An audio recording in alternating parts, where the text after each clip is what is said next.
All right, the recording started. You can begin. Good afternoon, everyone. Good afternoon, class. Good afternoon, Mr. Bisu. My name is Rudy Mahies, Prison Officer 2, number 2399, together with Officer Ramesh Sudin. Good day, sir. Good day, everyone. I am Ramesh Sudin, Inspector of Police, number 00069327. Welcome, everyone. And today, we present to you our class, the class Ethics and Leadership, on Ethics and Leadership. The topic today is Courage and Moral Leadership.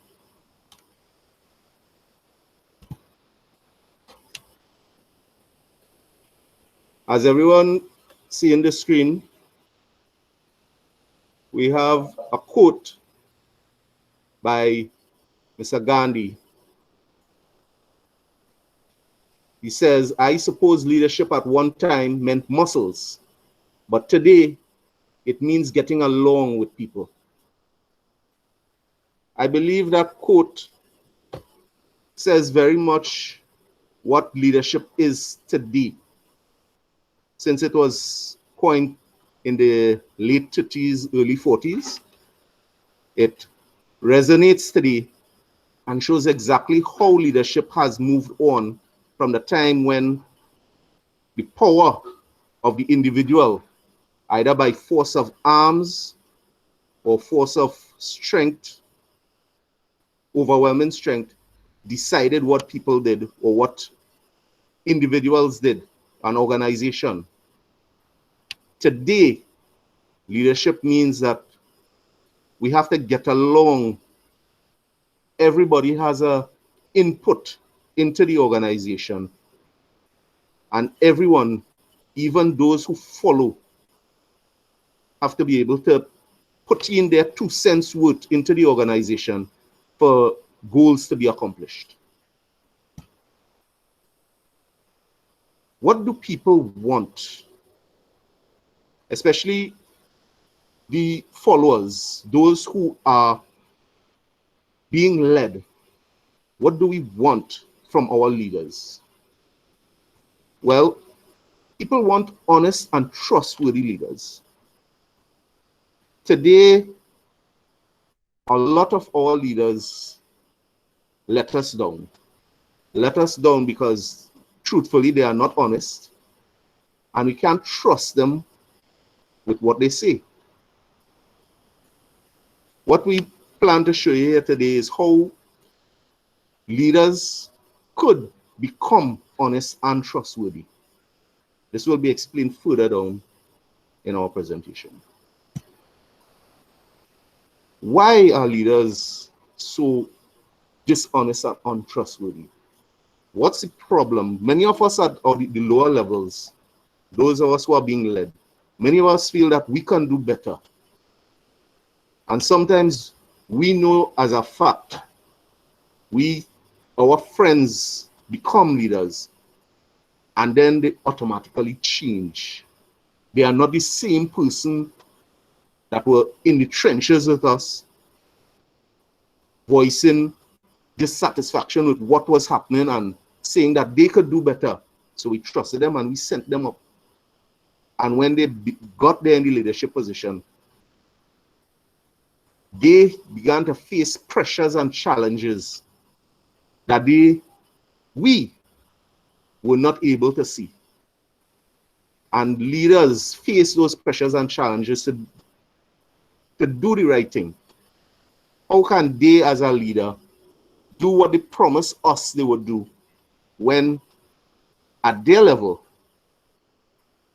the job will not be done? They need to change their mindset. To create an ethical organization, we need leaders that act based on moral principles. That means moral development and moral growth. We need our leadership to develop their moral character, to grow their moral characteristics, to prevent that change, to prevent the pressures of leadership, to change them. We need that in our leaders today.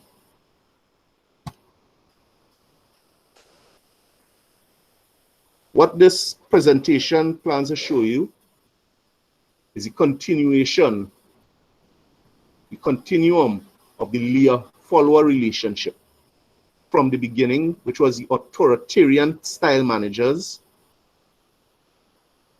Then it moved on to the participative managers. And then we move on to the stewardship. And then further on to servant leadership. We plan to show you how this leadership program changed to those four, from the first to the other 3 steps.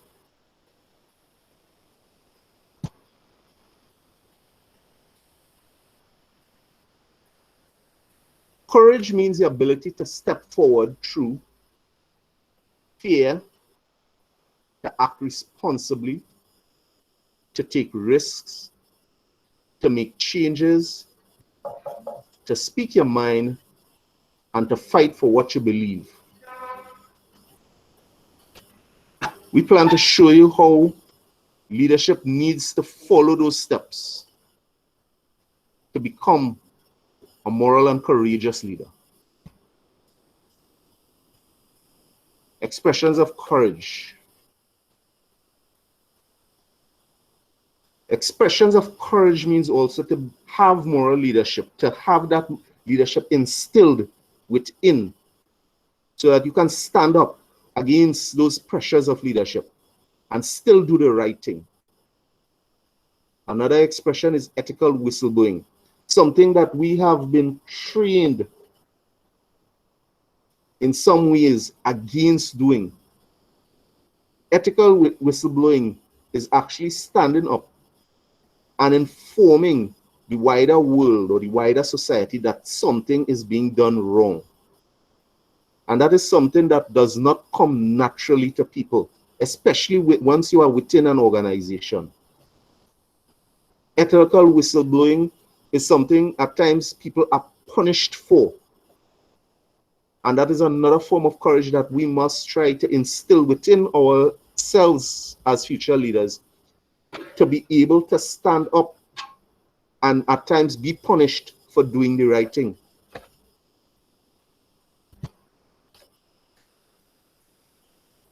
Where can we get this courage to do the right thing? That is another point that must be raised. One of those points is belief in a higher purpose or a higher being. Believing that we are doing it for the good of mankind, or because God said that it is the right thing to do good. Believing in a higher purpose, a higher being, a higher state of mind is one of the ways where we can build our courage. Another source is connection with others. We cannot stand up by ourselves. No man is an island. The recollection of my childhood when we read in school, they said a man gave him one stick and he said break it. They broke it. Then he gave him a bundle of stick and said break it. They were not able to break it. Connection with others gives you that strength, that you are not alone, that you need others to help, to stand against what is wrong. That is another source of courage. Another source of courage is experience with failure. The fact that we have failed in many things in our lifetime means that we know what it is to be at the bottom. We know what it is to be at the bottom and to crawl our way back on top. experiencing failure does not make you afraid. It just gives you experience and you know how to handle it. It is a source of courage. Harnessing anger.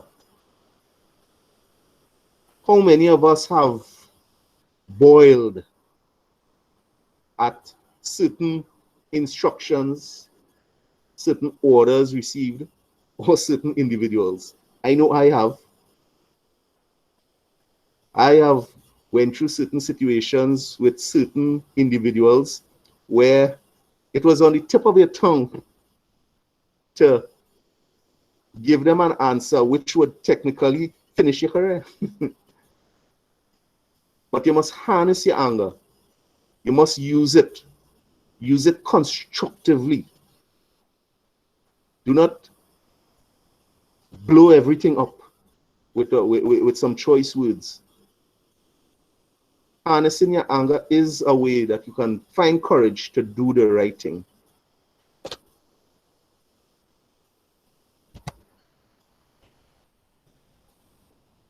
Being a real leader means learning who you are and what you stand for, and then having the courage to act.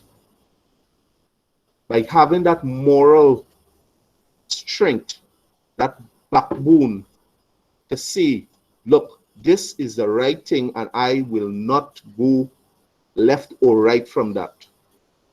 That sets you apart from others, and it sets you at a standard for others to follow you, because everyone knows that this is what he stands for and he will not sway from it.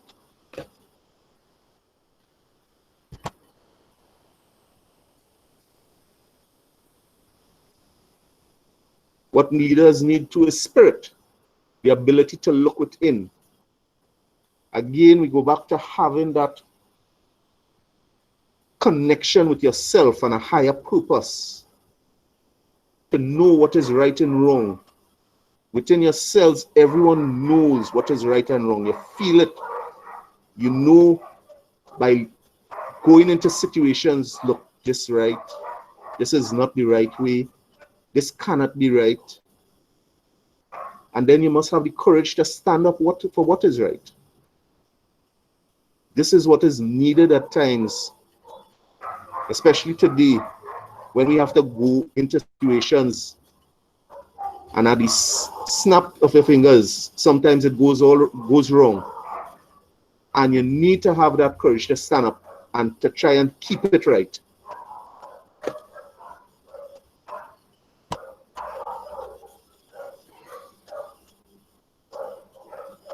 In our organizations, we need to set the ethical climate.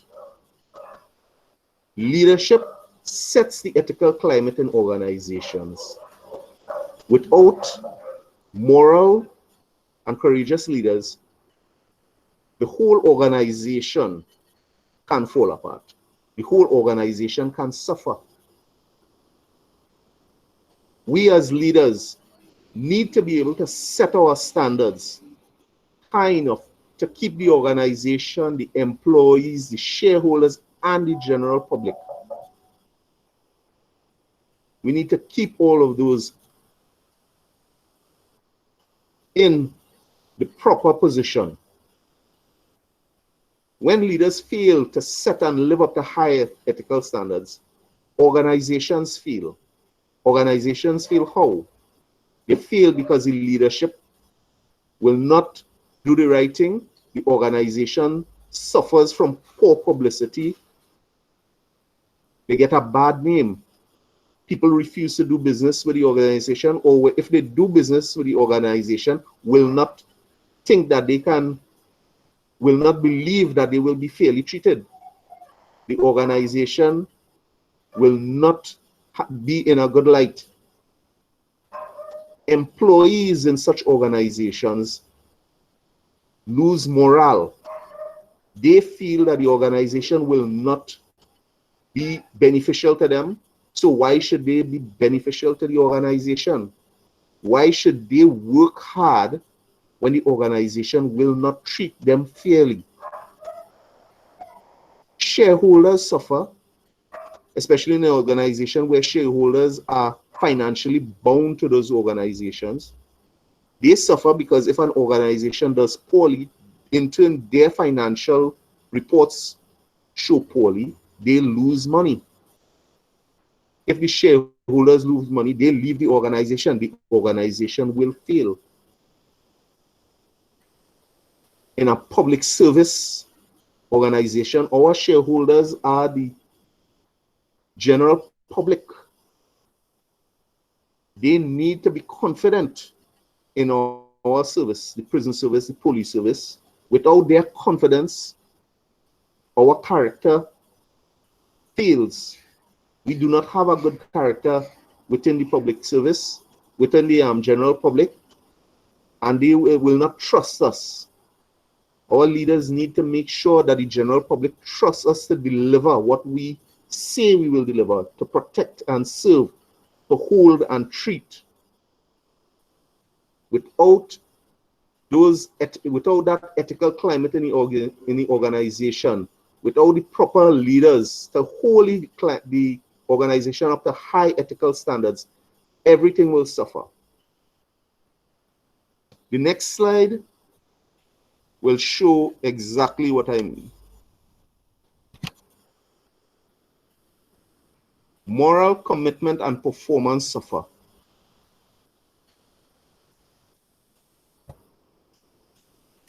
If you all can read these panels here, you can see we have 3 panels with 3 different workers. We have Ashok, we have Dilbert, and we have Alice dealing with their boss.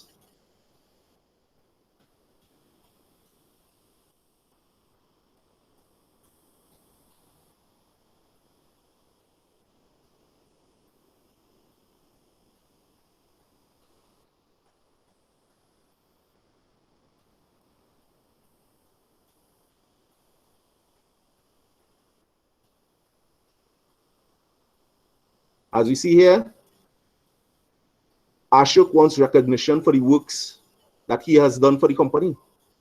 Unfortunately, the boss is stealing all his credit. When Ashok wants promotion, the boss says he cannot promote him because nobody knows him. Why? The boss did take all his work and put his name on it. Dilbert feels demotivated today. All of us has done that. All of us has said, God, Monday morning, I had to go to work today, boy. I feeling to go river. Dilbert feeling demotivated. He gone to the boss to ask him, do something. And what the boss tell him? And then Alice. Alice is what you call a saboteur.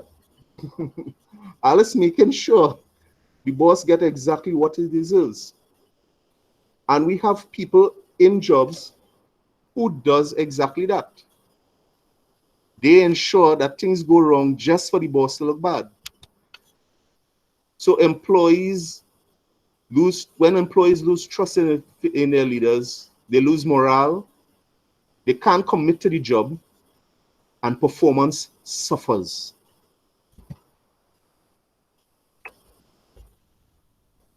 The most dangerous obstacle for leaders are personal weakness and self-interest rather than full-scale corruption. Why do they say that? Well, full-scale corruption can still be caught. They can still be prosecuted. But personal weakness and self-interest are internal factors which cannot be technically proven in a court of law. That is a characteristics of the individual, which in turn demotivates other individuals. Full-scale corruption can still be stamped out. Weakness and self-interest, however, that is something else. The question for leaders is whether they can summon the fortitude to do the right thing despite outside pressures. That is something leaders or leadership on the whole needs to dig into their personal psyche. It's something that needs to be trained from the lower levels.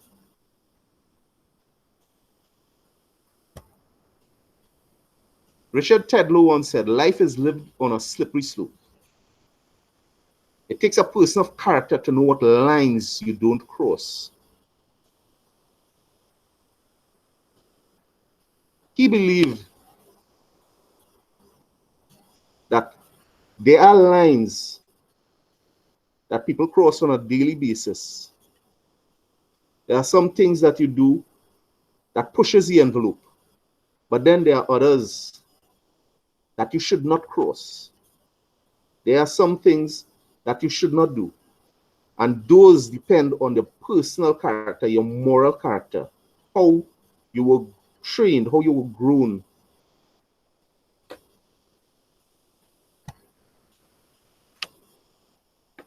What leaders do to make things go wrong? Symbols of status. These leaders typically pay more attention to gaining benefits to themselves rather than for the organization or larger society. That usually means stock options, a bigger car, a bigger house, vacations, bank accounts, several bank accounts, all at the expense of the organization and society. And these are things that people can see, people can observe. Again, by observing these things, people decide whether these leaders are good or bad. Unethical leaders tend to take all the credit for successes, but blame others when things go wrong. Fail to speak up against acts they believe are wrong because it goes against what the rest of the leadership will think about them.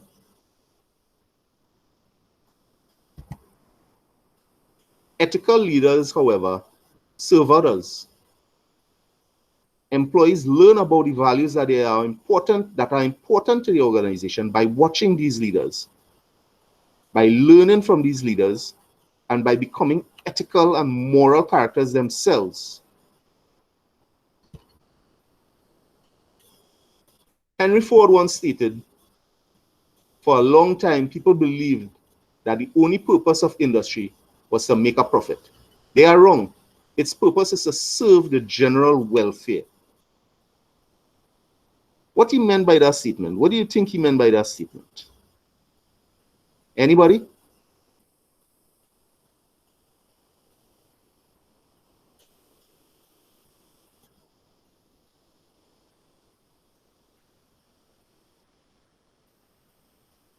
Anybody hearing me? There's a kind of You obviously believe that. Go ahead, I Richard. guess. Yeah, you obviously believe that it's better to serve the needs of humanity than to generally just be looking for money as with a business. So he saw it as better to solve persons' problems than to be approaching from the angle of just looking to make a quick buck. That it's true in one point. It's true in one point, but you must remember too that Henry Ford was a capitalist. He believed in capitalism. He lived capitalism. And at the end of the day, he proved that you could still be a capitalist and see to the welfare of your workers or the general public. His belief was that the better you treat your workers and the general public as a whole, the better off they will be.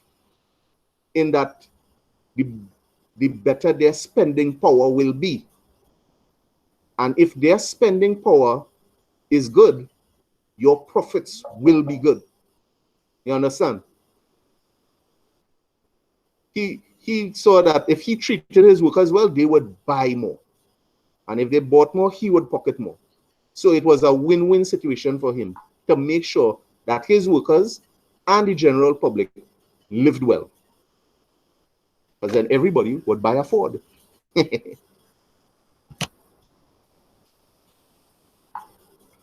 A great leader once said, a leader is like a shepherd. He stays behind the flock, letting the most nimble go out ahead, whereupon the others follow, not realizing that all along they are being directed from behind. He was a great leader.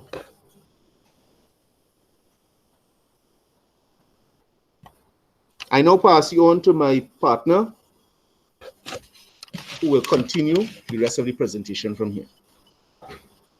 Thank you, Mr. Mahes, my learned colleague.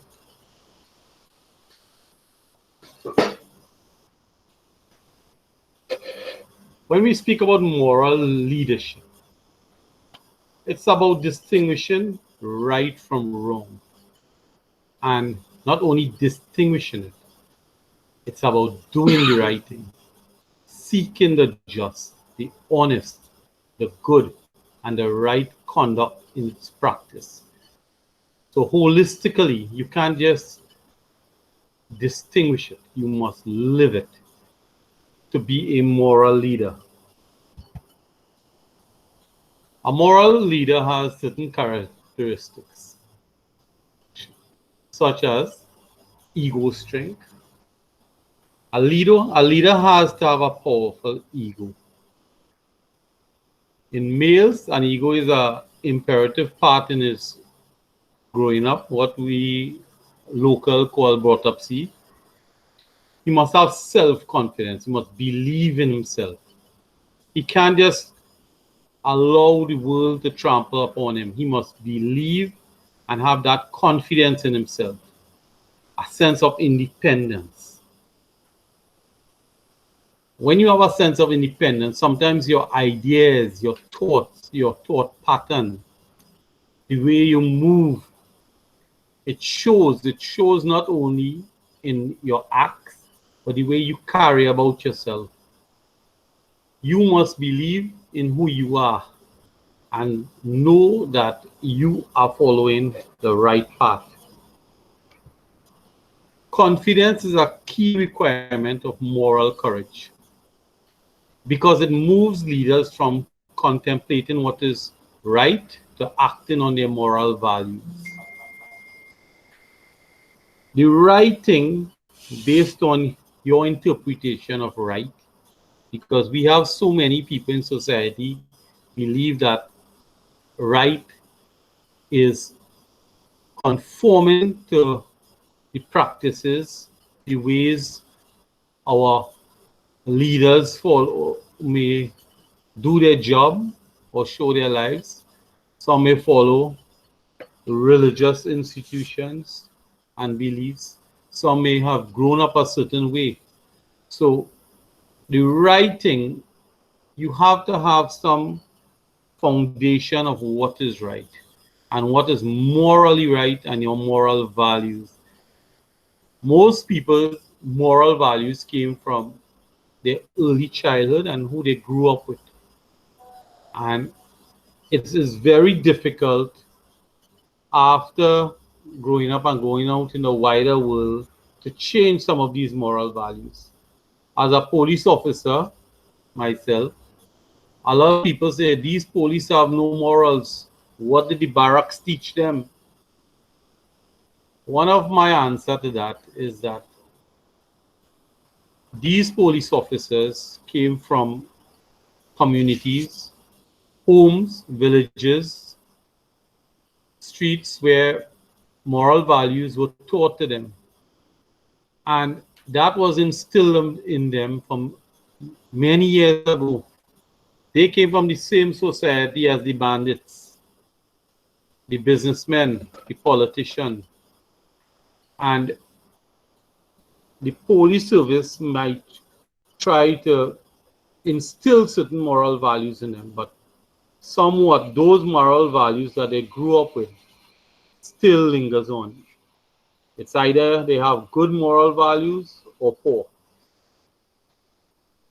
How to act like a moral leader? There are some people that act very good, especially behind closed doors, as my colleague Rudy said. They do one thing behind door and they do one in the public. To act like a moral leader, you must develop, articulate, and uphold high moral principles. These principles must be special codes that you have developed or was instilled in you by some of the means that even Rudy spoke about earlier, about my moral, especially my moral principles came from biblical principles which I follow. My family, what they taught me whilst growing up. My relatives, I grew up in a village, right? And sometimes we move from the village to the town and we see different moral principles. Has anyone ever observed that? Bertie, you are a man that grew up in the village. Have you ever observed that? Bertie here and today, but anybody that see people from the village with Yeah, very much so.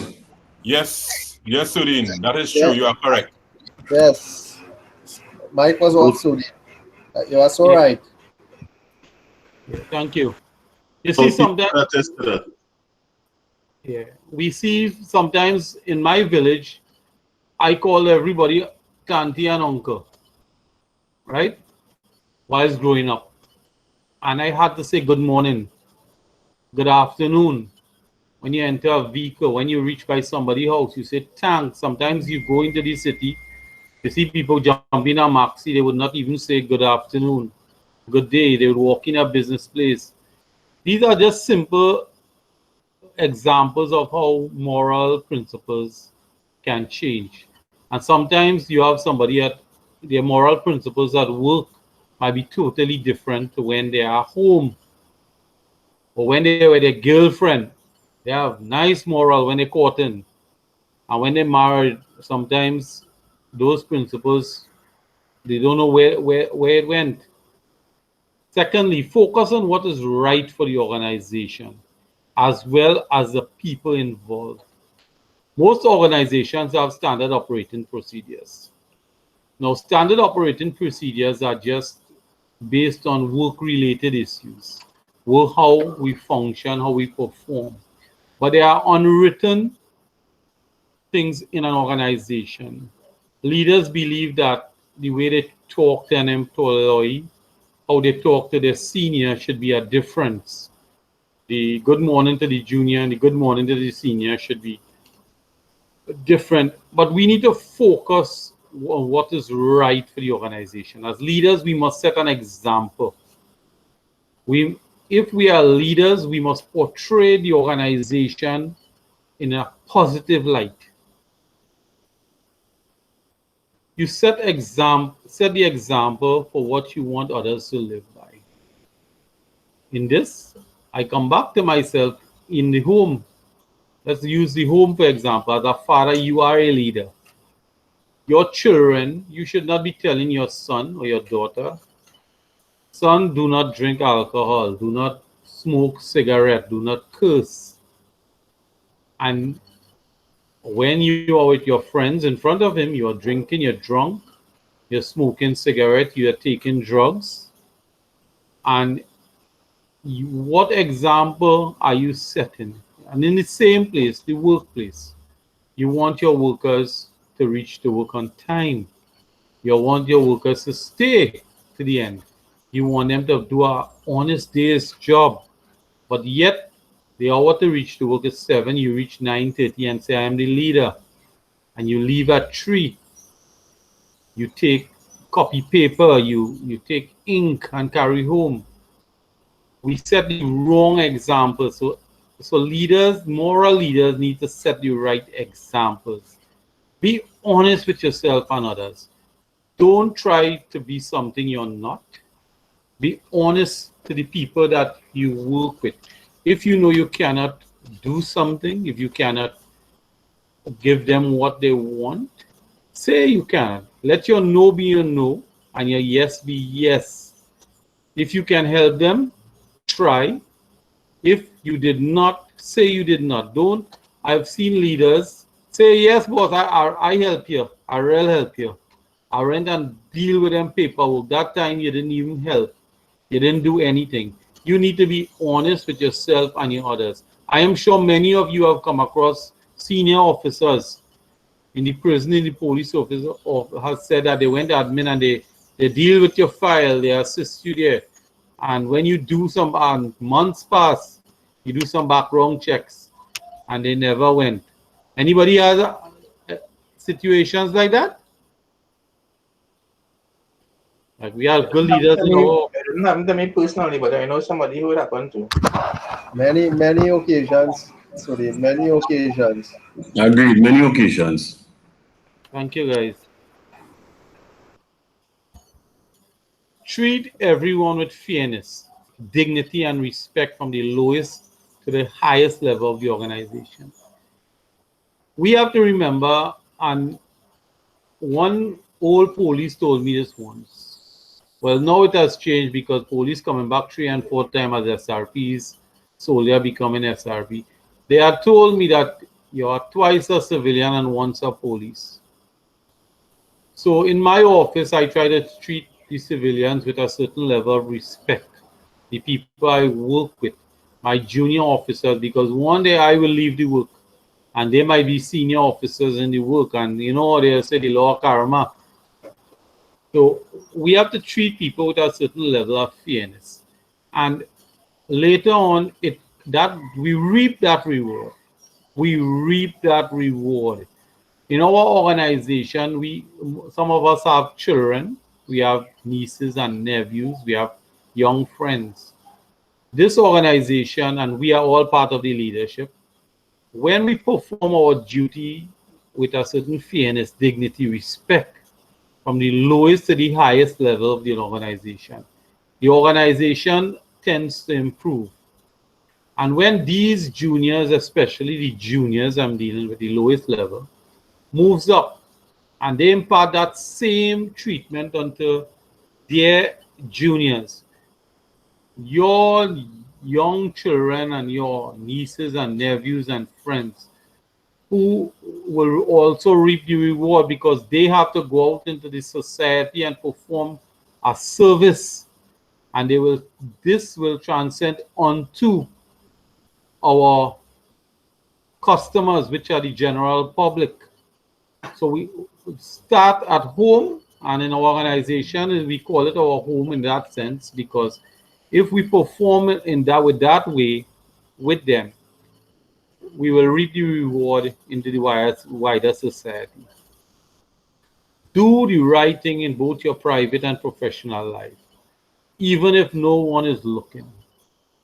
Right? I heard a pastor once said, I was listening to this sermon, that he walked into a car park at a time and a few bits of rubbish from his car fell out. And he closed the door. He was going to leave it on the ground in the car park. And then he said, no, God is watching me. It might look like no one is looking, but God is watching me. So he opened back his door, he took up the rubbish and put it back in his car. When he closed the door, the car next to him, the person whined down the glass and said, Pastor, how are you? I love what you did. So sometimes we believe that no one is looking, and we do things and somebody always sees. I've always heard that from especially older folks. So you do the right thing in private, and when you practice the right thing in private, it affects your personal and professional life as a whole, so that when you go out there and you do the right thing in your professional, nobody could come and say, You know, Sudin used to do that. You're always doing the wrong thing and you want to talk about the right thing. I'm sure sometimes you made mistakes and some junior employee has thrown that back in your face. There are 3 levels of personal and moral development. The first level is the pre-conventional level. This is a level of personal moral development in which the individuals are egocentric, right? It is based on their ego and concerned with receiving the external rewards and avoiding the punishment. So it is always self-based. It is only based on themselves. That is maybe the first, and I don't want to say the worst level, but in everybody's character and their life, pre-conventional must be a part of self, because everyone has a self-desire. Might be promotion, might be a better salary, but it should not be totally pre-conventional.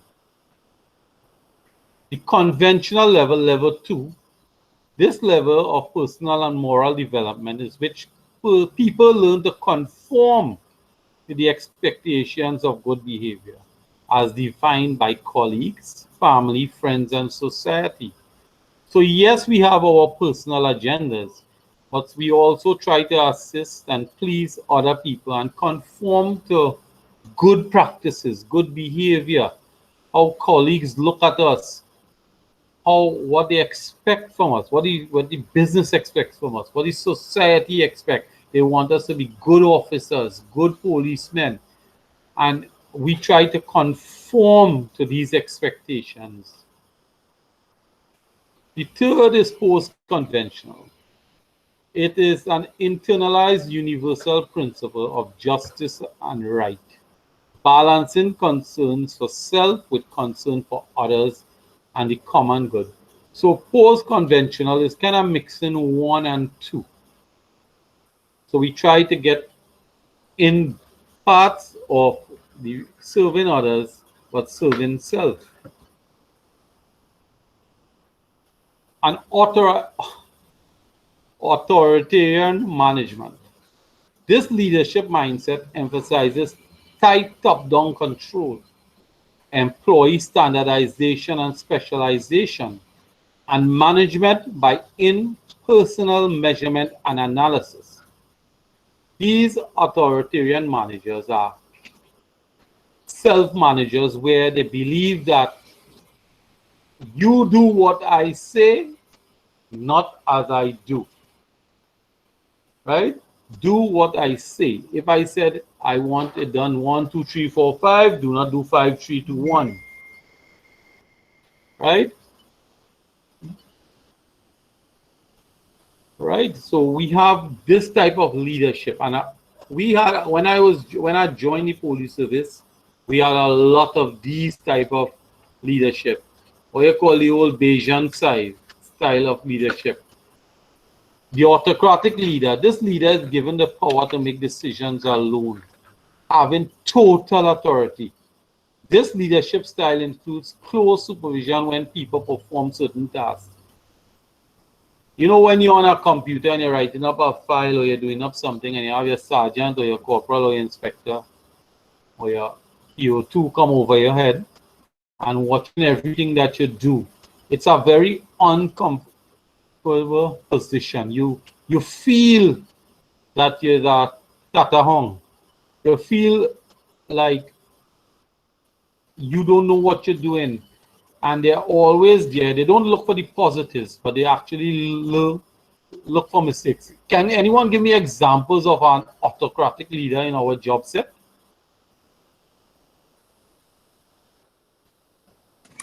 Commissioner of Police. The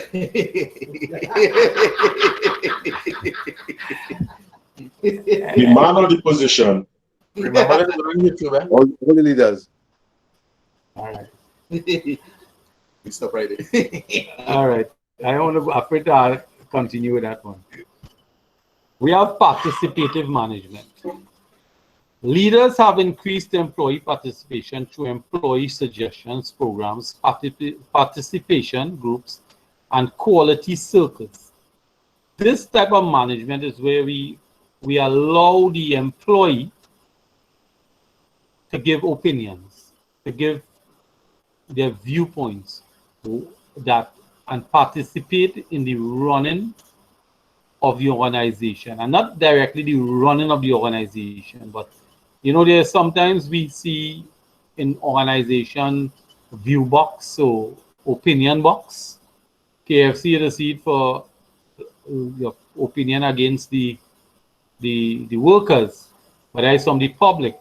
But some organizations, I've seen it in Tattle and Samakal, where they have suggestion box to the employees where the running of the organization. But that does not mean that when it's to make a decision that they will be called up, that employee who gave the suggestion might be called up to supervise this suggestion. His suggestion or his participation or the group might be basically that. It's participation. Stewardship. Leaders give followers the power to influence goals, systems, and structures and become leaders themselves. Stewardship is where you groom. I like to have the term grooming, where you have other employees, workers, and you influence them, you give them, just like in participation, you give them some form of recognition and allow them to set structures and grow into a better leader. From stewardship, we look at 4 basic principles which provide that framework. The first is reorient towards a partnership assumption. Just like I just spoke about the partnership area, where members of the employees can be given the opportunity to partner. You have to localize decisions and power to those closest to the work and the customer. So we have junior officers who are very close to the customers, and we can get feedback so that decisions, it's similar to that I consider the local government. I guess that's why they use the word localized decision. Where in local government, the councillors, local government councillors, are closest to the people, and they can hear their cries and their issues and their ways of improving.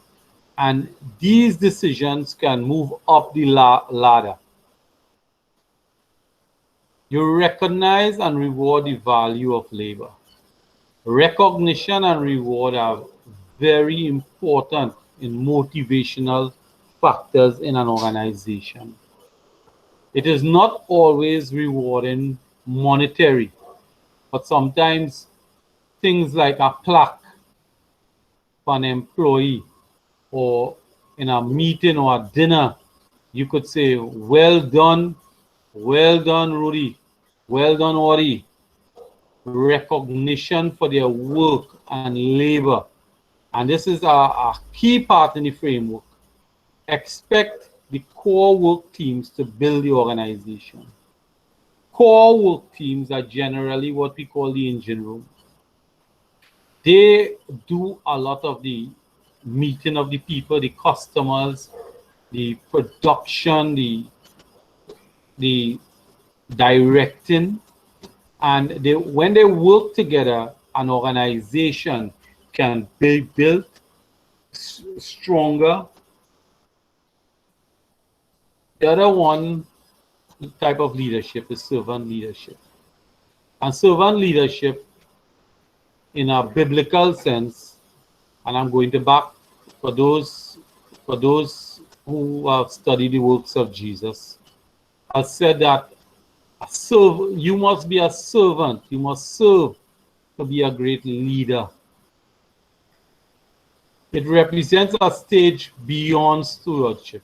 Stewardship is very good, but a servant is where you rise above that, where leaders give up control and make the choice to serve the employees.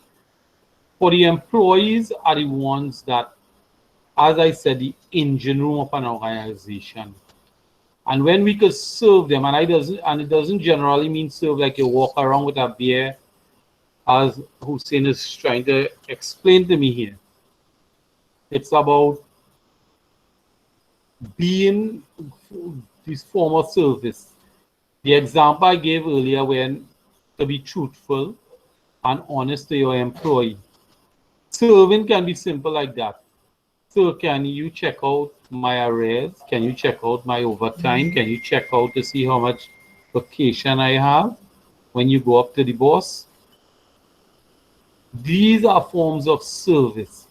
Serving could be also asking a simple way of asking an employee, is everything okay?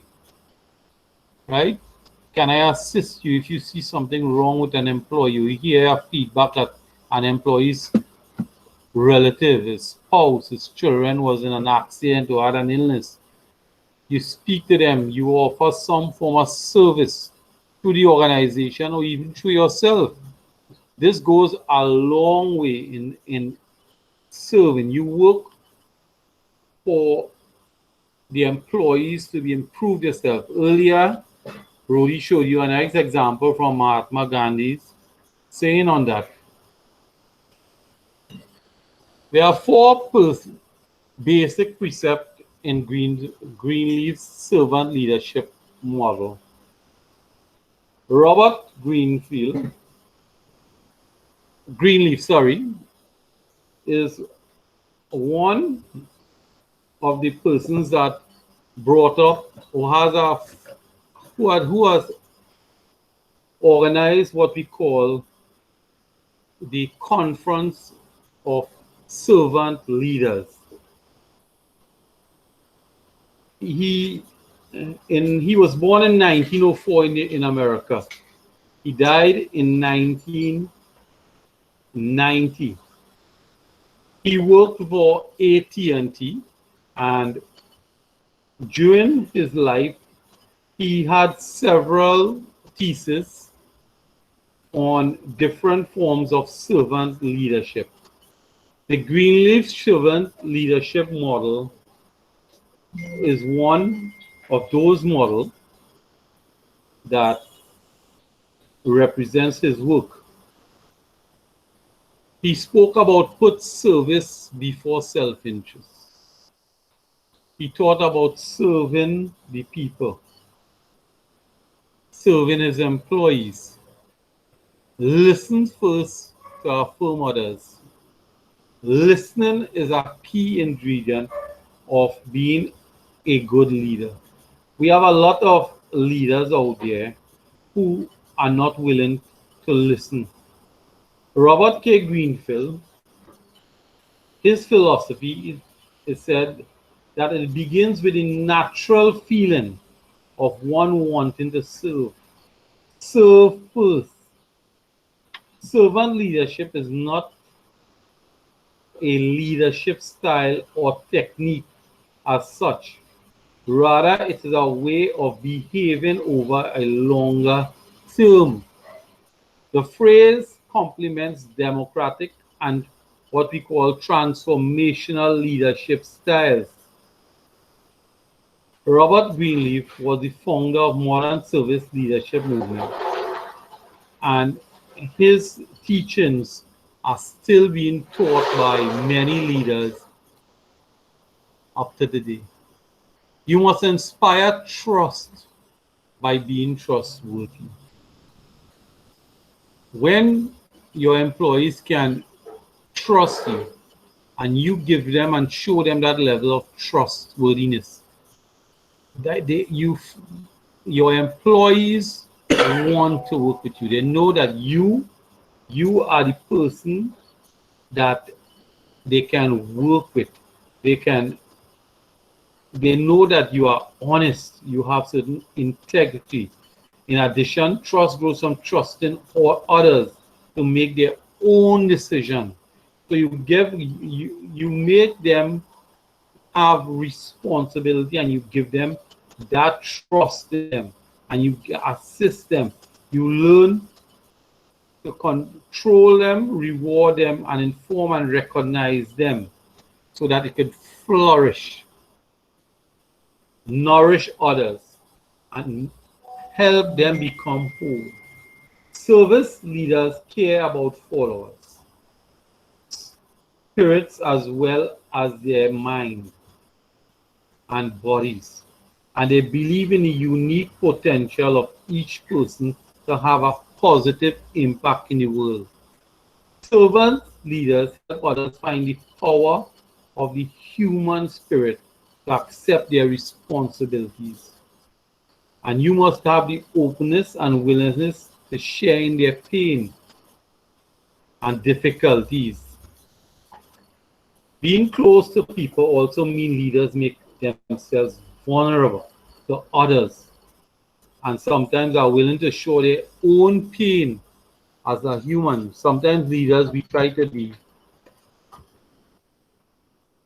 big and bold. This picture of Mahatma Gandhi, I thought it was Bertie here. It's a sign of a good leader is not how many followers you have, but how much leaders you can create. I once heard a member of the class saying that when it have situations in his work, he would go and ball up at the boss and make noise. But making noise doesn't make you a leader. Sometimes it makes you a bully. And sometimes, when, as Rudy already said, fear. Sometimes the only ways that some people overcome fear is by making noise and talking up like a bully. That doesn't mean that people would follow you. Courage. Can anybody give me an example of what is courage in leadership?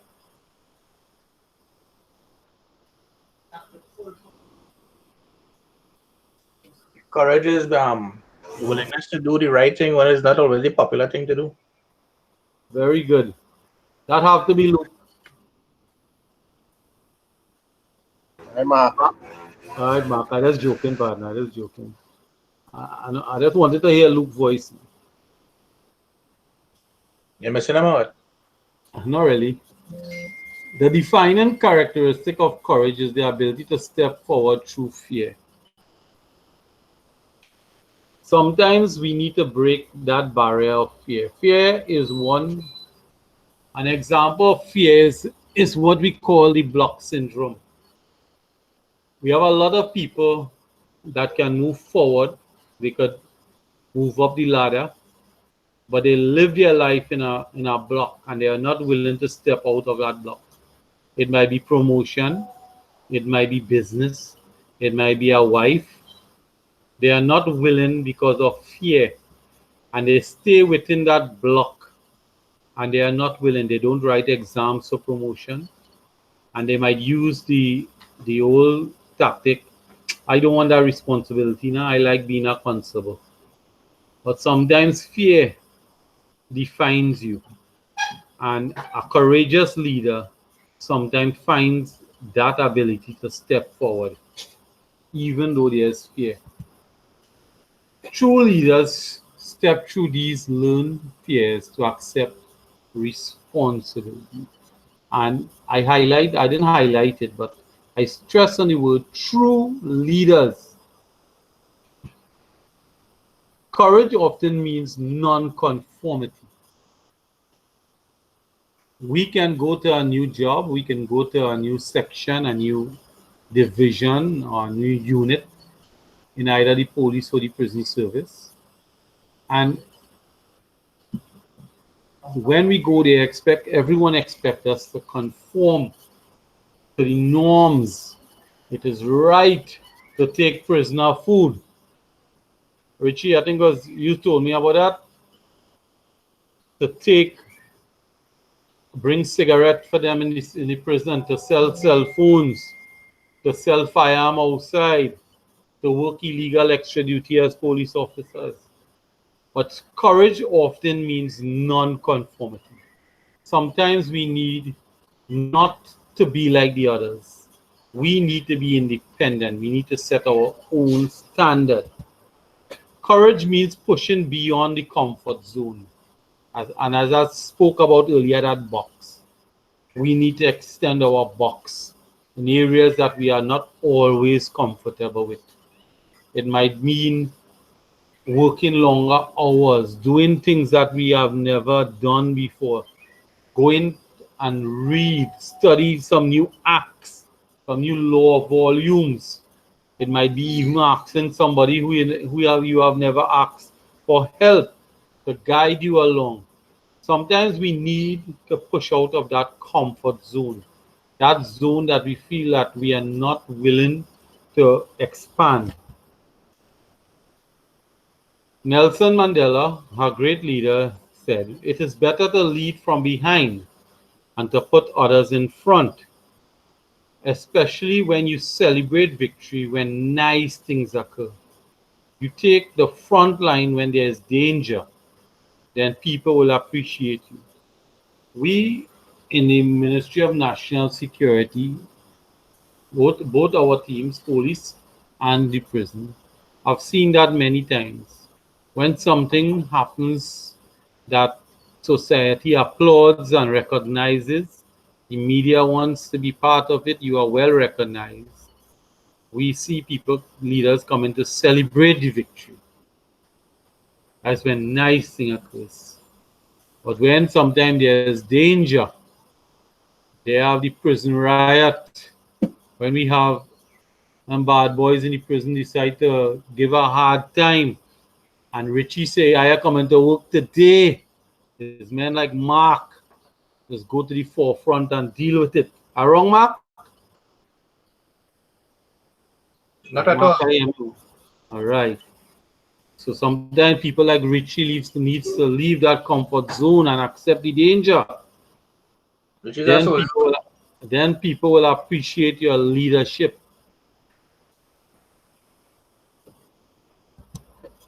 Courage means asking for what you want and saying what you think. Now, sometimes the things that we want mightn't be in conformity with the organization's goals. It might not be in conformity with no practical or moral rule. And saying what you think, sometimes we need to hush him out, because what we think might cause disturbances and conflict. But when it is for the betterment of the organization, when you need to step up and step forward and say the right thing, you need the courage to deal with that and show that you are the right leader.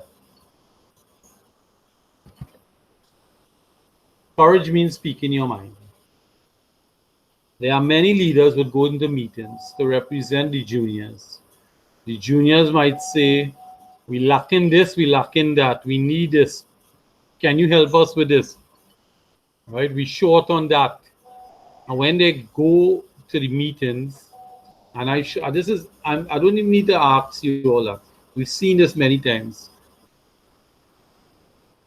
You never speak your mind. You never tell the higher leaders, "Well, boss, I think my juniors need this help. We are falling short. We are failing because of this. You have done us wrong. You are not giving us our support. You are not giving us what we need." And being a leader does not generally, you are a middle manager. A junior person can be a leader, and he could speak his mind. And sometimes these things go hand in hand to build the organization. Courage means asking for what you want and setting boundaries. You know your limits. You have ethical and moral limits. You have physical limits, right? You might need certain things to do your job and you're not getting it, but you would perform your duty, and sometimes you give inferior goods or service. But you need to speak your mind and asking for what you want. In our service, the police service, sometimes you require certain things. You need certain things to move forward. Vehicles, paper, ink, and you're not getting. Sometimes we need to ask it. There are leaders in stations will not ask. I've come across that many times. They would go and they would never ask. Boundaries, setting boundaries. Setting boundaries is very important in everybody's movement as a leader. To lead, you must know where to draw the line, where to cut off. Sometimes it might be a junior employee. Certain seniors have told me that they don't drink with or lime with juniors because sometimes they don't know their limit. I've seen where persons have gone in group limes with senior officers and they drink, they eat by the river or some place, and Monday morning they return, and instead of they salute or they call the charge room to attention, they say, "Johnny, you reach, boy, I miss you." So sometimes as leaders we need to set boundaries. We need to put a limit to where we, even though we are representing the organization and we look to the interests and to serve the juniors, we need to set a certain limit to where our boundaries are. We must set those boundaries, define them. Courage means fighting for what you believe. Everybody has beliefs, everybody has dreams, everybody has a vision. And sometimes you need to fight for it as a leader. Do not make others deprive you of what you believe. Many will come and will try to stop you from going forward or achieving what you believe. They will try to dishonor you or dishearten you. But you must have that courage to go further, to fight for what you believe. How does courage apply to moral leadership? This is a question. Some people believe that courage and moral leadership does not work together. Can anyone give me, from what we have discussed so far, can anyone give me an example of how does courage apply to moral leadership?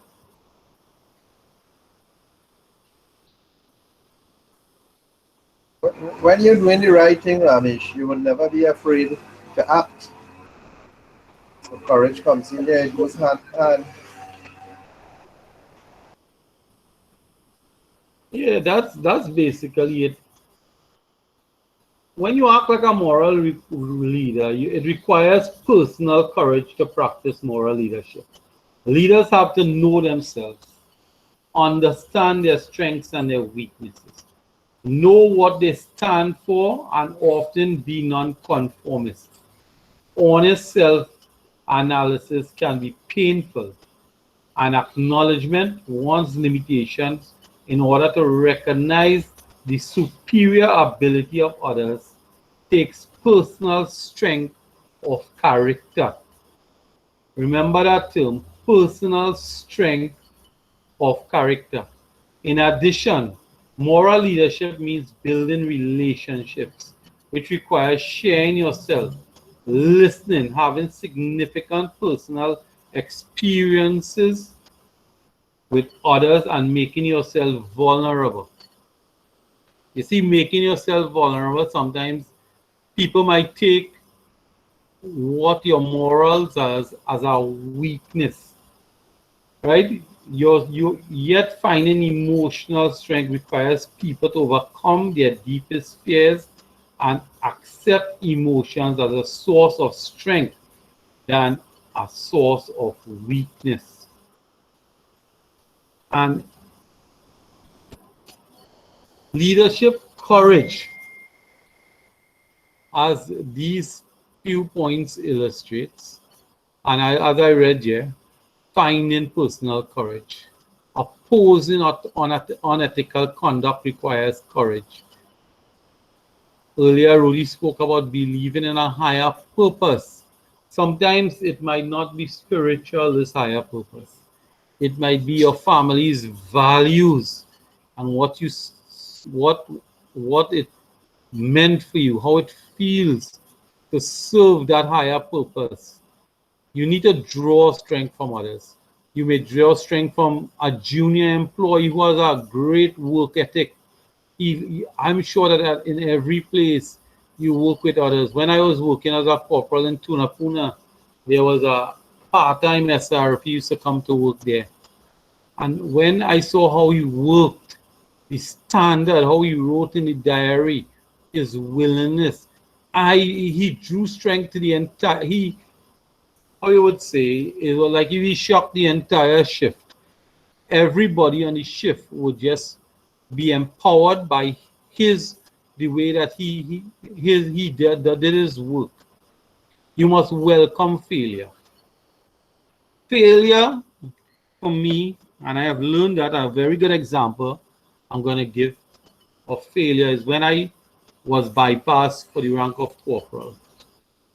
At first, I blamed the world for failure. I blamed seniors. I blamed the interviewers. But then I did an introspective of myself, and I realized the only person I should be blaming is Ramesh Sudin. And I took that failure and made it into something positive. And I said, every promotion that comes to me, I will pass it. I will do better in the exams. I will do better in the interview. And on Friday evening, when I see my friends and colleagues saying they have hard time to study, on weekends they're on the beach or the river, I took that time and I remember that failure and I worked with it. And I did very good in my exams and my interview. And I've never lost out on an interview since that. I've been promoted for every opportunity. I took that failure and I ran with it. I welcomed that failure. That failure was one of the best things that ever happened to me, because we blame others, we blame the world, we blame seniors. They don't like me. I did something, I lock up a cousin, and we don't blame ourselves sometimes. Harness frustration and anger. There are many individuals who cannot handle to speak to an employee. When they have to say something to the boss or to a junior, sometimes they have to take a drink. They have to get angry to talk to the person. They don't know how to hold back their anger, to harness it. They need to just break free and say what they feel. And sometimes this anger, they don't draw down a positive feedback from themselves to the employee or to the junior or even at their level. They say things that should not be said. And the person who's listening to him, the target of the frustration, what should be something positive to improve him, end up to be something negative, because it was done in anger and in a manner that was unbecoming. So instead of improving that person and dealing with whatever situation that made them get frustrated, it ventilated into a situation that was not becoming. In other words, do not become the Hulk. In conclusion,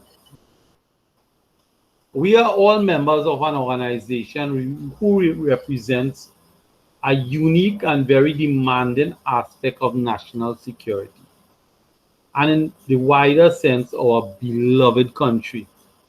Our seniors saw something in us that they felt either was needed or that we be enhanced. That's why we are on this course. In some form or fashion, leadership will play a key role in our jobs and our lives. Development our team, as Mr. Bertie and Dale earlier spoke about, needs proper leadership. And what was discussed today should not be taken as just a presentation. Let this information on the moral leadership and courage fall on fertile soil and be used to develop us so that wherever we go, be it in the organizational landscape, the community, or home, we should have the courage and moral leadership to emphasize this in us.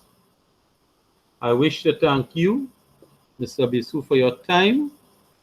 I did not get a picture of myself, so I put Rudy's picture. Thank you, and have a blessed day, everybody.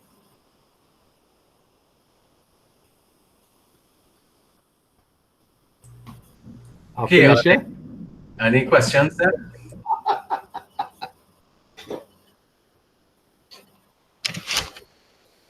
Rudy's picture looks a bit like somebody else I know. Now, that is a UNC jersey, so you are on.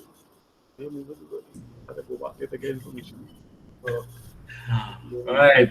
So if there are no more questions, I'll pause the recording.